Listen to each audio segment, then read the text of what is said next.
Naku po mga kababayan, matinding pasabog po ni Maharlika patungkol nga dito sa ICC.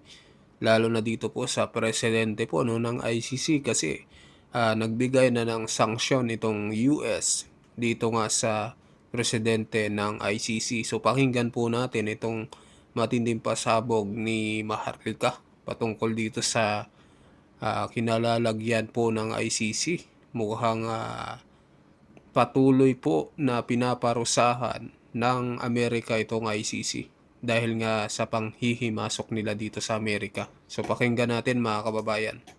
Panibagong sanction nga dito sa kanilang president na si Tomoko Akani. Alright? Dahil nga sila ay pinopoliticize nila, hindi naman talaga sila nandiyan to really to protect kung yung sinasabi nila na mga lumabag sa human rights. Kasi nga gusto nilang panghimasukan ng Amerika at ang mga Amerikano at ang Israeli na hindi naman miyembro dito sa ICC na ito. Mahaba naging talakayan natin dyan kahapon at may mga nagsalita dahil, isa-sanction sila, puputol ang kanilang operation, di ba? Kasama itong si senior trial lawyer Abdoulaye Seye ng Senegal. Alright? Tapos October 18 nung pinaskill ng US Treasury what do you call it ng USM ng White House yung statement ni Rubio ng State Department na sinasanction nila itong dalawang taong ito. Alright? So syempre nakikiusap, naghanap ng kakampi yung mga tiwali sa ICC. Kaya noong August 18, ayan, basis sa news na binabasa natin, ay totally inilagay ng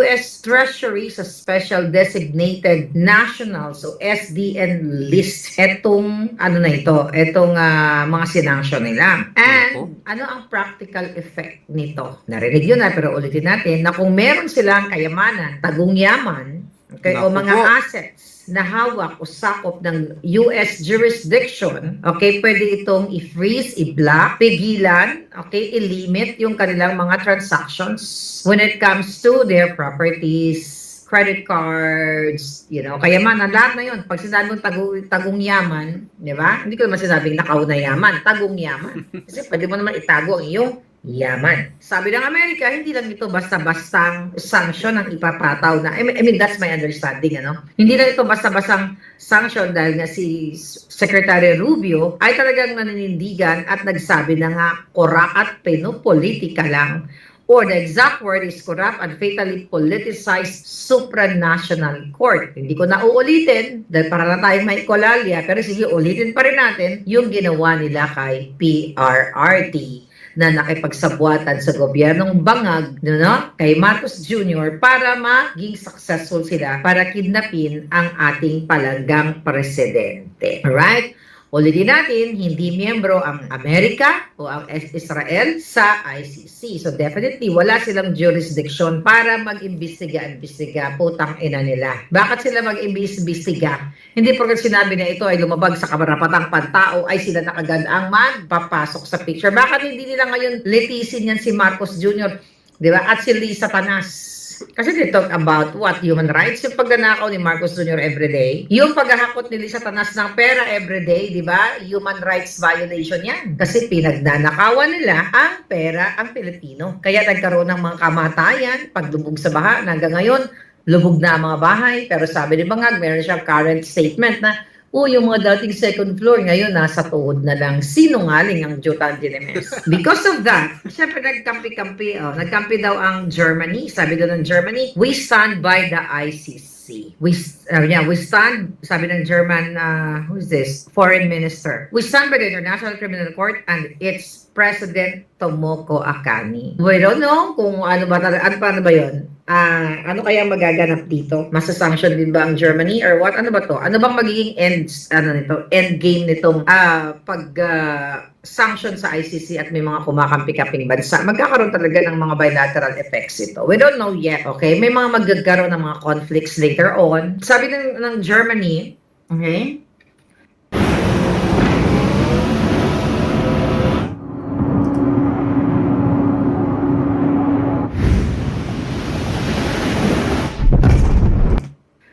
Ang ICC daw ay may central importance at ang ICC daw ay mayroon daw bilang isang independent institution, sinasabi din Germany, 'di ba, na dapat hindi panghimasukan or what. But again, Germany, whoever you are na nagsalita nun, yun naman pala, you talk about independent, pagiging independent. Fine, may mga rin kayo mga state members. Bakit mangimasok ang putang ina dyan sa ICC sa Amerika? O sa Pilipinas, okay lang, nahimasok sila na kidnap, nakapagsabuatan sila. Kaya tama talaga sabi ni Rubio na very supernatural, pinupoliticize ng ICC. O yun naman pala, you talk about independence. Why? Pinanghimasukan ang mga sundalong di umano na may mga nilabag na batas sa loob o sa labas man o sa loob ng Amerika. Bakit panghimasok ng Amerika? So, ibig sabihin, superpower ang ICC. So, ibig sabihin, pag may mga nagsumbong na mga kaluwang grupo, kunyari, mga NPA, dahil marami na rin dito sa Amerika, na si ganito, si ganyan. Si certain sundalo, ganun-ganon. So, wala ng power ang US Supreme Court. Dapat doon na sa ICC. So, nakita ninyo, mga utak bangag na yata itong mga ICC na to, no? Well, hindi mga utak bangag na rin talaga sila. So, ganun pa man, ang sinasabi dito, ano pa mga nagsalta? Japan, ang European Union nagsalta na raw ng full support sa ICC. Ang kanilang official statement, the European Union reiterates its unwavering support for the International Criminal Court. Tignan natin kung hanggang saan aabot itong ganitong mga balitaktakan. Ayan, ang sabi, the EU stands firmly with the ICC.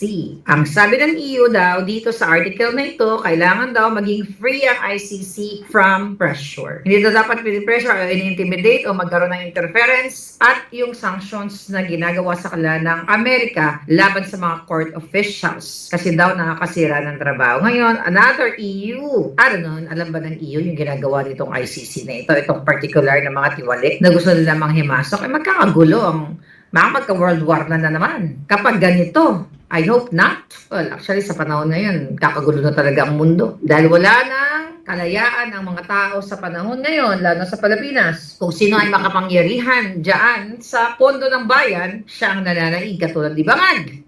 But hindi ka pasisiguro bangag. Baka sooner or later, ma-addictus ka, ma-overdose ka, pumantay na yung paa mo dahil addictus o inayakap ka na ni Aida. O kayo ni Aida. Ang Netherlands naman ay ganun din. Ang Spain ay ganun din. Sinatawag ng Spain daw na cornerstone of the international criminal justice bullshit. Look at Spain now. Nakita niyo ba yung nangyayari sa Spain? Na yung mga Moroccans, I don't know kung malahat yun Moroccans, Diba? Dumaan sa dagat, dumaan sa, I forgot the city, Pero binuhusan o bumaha ang mga illegal aliens. Kaya nga in-alert ng Amerika yung mga borders, na baka mamaya makarating yung mga yan dito. But yun, malayo-layo pa naman siguro yan. Hindi siguro, malayo talaga. So, diba? Nilusob sila ng mga illegal aliens. See that, Spain? Ano nangyayari sa inyo? Hindi yun na-control yung border nyo. Tapos ngayon, saw kayo dito sa ICC about human rights. Asa naman ang human rights sa mga Spaniards? Yan pa naman ang second home ko na feeling ko na yun nung pumunta ako sa Espanya. I feel like home. Di ba sinabi ko yan sa inyo? Paano na ako titira dyan? Paano na ako lilipat dyan? Nakabili pa naman ako ng lupa sa paso dyan. Hoy, Espanya. Paano nyo? Kung hours, marunong ako mag-Espanyol. Dati nag-aral-aralan ako. Meron ako Spanish 1 to 4, pero nakalimutan ko na. Okay? Nakakapag-communicate naman ako sa mga Espanyol dito. To gusto, senyor. To gusto, buli. Ti bangag. Ti agoha, di sundot.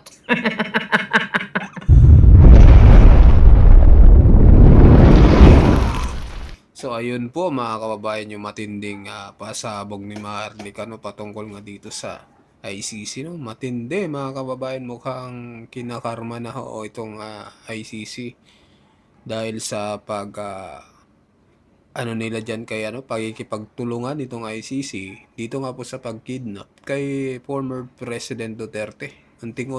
Unti-unti na pong kinakarma mga kababayan. Grabe, matinding parusa ng Amerika, nagbigay ng sanction at hindi lang basta sanction, kasi yung mga tagong yaman mga kababayan ay mukhang ipipris. Naku po, napakatindi po nito dahil syempre anong gagamitin nila sakaling maubusan sila, mga kababayan. Talagang nakakatakot itong nangyayari sa kanila. Talagang doble-doble yung karma na nangyayari, mga kababayan.